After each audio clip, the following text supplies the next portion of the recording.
Gospod Šarec ni uspel preboleti neke napačne kalkulacije, ki jo je naredil leta 2020.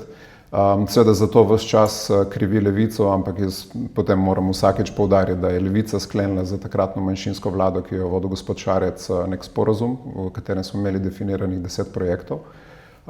Po prvem, se pravi po spremembi zakona o minimalni plači, se je ta sporazum nehal upoštevati. Znaki so bili zelo jasni, da ne bo nič od teh 10 točk razen minimalne plače uresničenega, in takrat smo pač se odločili, da je cena za to, da nudimo glasove za vsako stvar Šarčevi vladi previsoka, in smo pač rekli, da ta sporazum več ne bo veljal. Tako da mislim, da vezati ta njegov odstop na to, da ni imel več podpore v Levici, je nekako izkrivljen vidik.